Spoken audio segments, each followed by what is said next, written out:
আব্দুল্লাহ, তুমি কোথায় গেলা? আমি তো তোমাকে বিশ্রাইয়ে পাচ্ছি না তো বাবা সোনা। কোথায় তুমি? এখানে?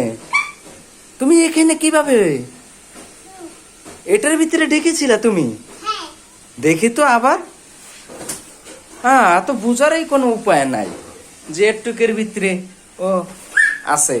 ওয়াও, মাশাল্লাহ। খুবই ভালো লাগতেছে বাবা সোনা। তাও বসে তুমি, তারপরে তুমি শুয়ে আছো। খুবই ভালো, খুবই ভালো। দুষ্টু বাবা সোনা, খুবই ভালো লাগছে বাবা সোনা।